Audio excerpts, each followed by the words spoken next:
ಎಲ್ಲ ಆತ್ಮೀಯ ಕನ್ನಡದ ಬಂಧುಗಳಿಗೆ ಶರಣು ಶರಣಾರ್ಥಿ. ನಿನ್ನೆ ನಡೆದಂತ ಲೋಕಸೇವಾ ಆಯೋಗದ KPSC KSS ಪರೀಕ್ಷೆ ಬರೆದಂತ ಲಕ್ಷಾಂತರ ಈ ನಾಡಿನ ಮಕ್ಕಳ ಭವಿಷ್ಯದ ಬಗ್ಗೆ ಕರವೇ ಗಟ್ಟಿಯಾದಂತ ತೀರ್ಮಾನವನ್ನು ತಗೊಂತು. ಬೆಂಗಳೂರಿನ ಫ್ರೀಡಂ ಪಾರ್ಕ್ನಲ್ಲಿ ಒಂದು ಬೃಹತ್ ಮಟ್ಟದ ಪ್ರತಿಭಟನೆಗೆ ಕರ್ನಾಟಕ ರಕ್ಷಣಾ ವೇದಿಕೆ ಮುಂದಾಯಿತು. ಹೋರಾಟದ ವೇದಿಕೆಗೆ ಬಂದ ತಕ್ಷಣ 16 ನಿಮಿಷದಲ್ಲಿ ಒಂದು ಫೋನ್ ಕರೆ ಬಂತು. ಆ ಫೋನ್ ಕರೆ ಬಂದ ಮರುಕ್ಷಣ ಮುಖ್ಯಮಂತ್ರಿಗಳು ಟ್ವೀಟ್ ಮಾಡ್ತಾರೆ.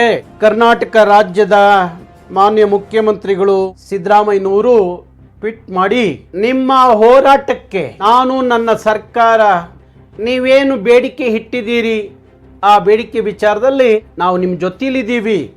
ಹಾಗಾಗಿ ಮರುಪರೀಕ್ಷೆಗೆ ಆದೇಶ ಮಾಡಿದ್ದೀನಿ. ಯಾವ ಅಧಿಕಾರಿಗಳಿಂದ ಲೋಪ ಆಗಿದೆ, ಆ ಮಕ್ಕಳಿಗೆ ತೊಂದರೆ ಆಗಿದೆ ಅಂತವ್ರ ಮೇಲೆ ಮುಲಾಜಿಲ್ದಲೇ ಕ್ರಮ ತಗೋತೀನಿ, ಅವ್ರನ್ನ ಸಸ್ಪೆಂಡ್ ಮಾಡ್ತೀನಿ ಅಂತ ಹೇಳಿದ್ರು. ಆದೇಶ ಹೊರಬಂತು. ಅದರಂತೆ ಕರ್ನಾಟಕದ ಮುಖ್ಯಮಂತ್ರಿಗಳು ನಡ್ಕೊಂಡ್ರು. ನಾನು ಯಾವಾಗಲೂ ಹೇಳ್ತಾ ಇರ್ತೀನಿ, ಬೇರೆ ಬೇರೆ ವಿಚಾರ ಬಿಟ್ಬಿಡೋಣ, ಆದ್ರೆ ನಮ್ಮ ಮುಖ್ಯಮಂತ್ರಿಗಳಿಗೆ ಸಿದ್ದರಾಮಯ್ಯನವರಿಗೆ ಕನ್ನಡದ ನಾಡು ನುಡಿ ನೆಲ ಜಲ ವಿಚಾರ ಬಂದಾಗ ಅವರಿಗೆ ಬದ್ಧತೆ ಇದೆ, ನಿಷ್ಠೆ ಇದೆ, ಕಾಳಜಿ ಇದೆ, ಕಳಕಳಿ ಇದೆ. ಅದಕ್ಕಾಗಿ ನಾನು ಸಿದ್ದರಾಮಯ್ಯನವ್ರನ್ನ ಮೆಚ್ಕೋತೀನಿ. ಅವರ ಕನ್ನಡದ ಕಳಕಳಿಗಾಗಿ ನಾನು ಮೆಚ್ಕೋತೀನಿ. ಹಾಗಾಗಿ ಕರ್ನಾಟಕ ಸರ್ಕಾರಕ್ಕೆ, ಮಾನ್ಯ ಮುಖ್ಯಮಂತ್ರಿಗಳಿಗೆ, ಉಪಮುಖ್ಯಮಂತ್ರಿಗಳಾಗಿರುವಂತ DK ಶಿವಕುಮಾರ್ ಅವ್ರಿಗೆ, ಆ ಎಲ್ಲ ಸಚಿವ ಸಂಪುಟದ ಸದಸ್ಯರಿಗೆ ನಾನು ವಿಶೇಷವಾಗಿ ಅಭಿನಂದಿಸ್ತೀನಿ.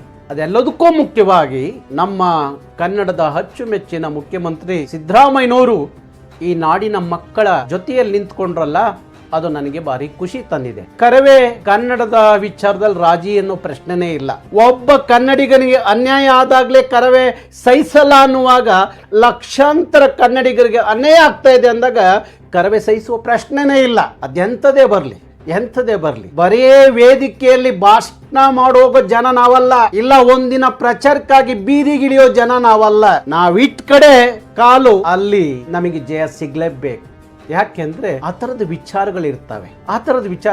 ಅದಕ್ಕಾಗಿ ನಾನು ಮಾನ್ಯ ಮುಖ್ಯಮಂತ್ರಿಗಳನ್ನ, ಮತ್ತೊಮ್ಮೆ ಈ ಹೋರಾಟದಲ್ಲಿ ಪಾಲ್ಗೊಂಡಂತ ಎಲ್ಲಾ ವಿದ್ಯಾರ್ಥಿಗಳನ್ನ ವಿಶೇಷವಾಗಿ ಅಭಿನಂದಿಸ್ತೀನಿ. ನಿಮ್ಮ ಜೊತೆಯಲ್ಲಿ ಕರವೇ ಇರುತ್ತೆ. ಕರ್ನಾಟಕದ ಯಾವುದೇ ವಿಚಾರದಲ್ಲಿ, ಕನ್ನಡಿಗರ ವಿಚಾರದಲ್ಲಿ, ನೆಲ ಜಲ ವಿಚಾರದಲ್ಲಿ ಏನೇ ಕುತ್ತು ಬಂದಾಗ ನೀವುಗಳು ಸಹ ಬೀದಿಗೆ ಇಳಿಯುವಂಥದ್ದು ಆಗಬೇಕು ಅಂತ ಹೇಳಿ ನಾನು ಆ ಎಲ್ಲ ವಿದ್ಯಾರ್ಥಿಗಳಿಗೆ ಕರೆ ಕೊಡ್ತಾ ಮತ್ತೊಮ್ಮೆ ಮುಖ್ಯಮಂತ್ರಿಗಳನ್ನ ಅಭಿನಂದಿಸ್ತೀನಿ.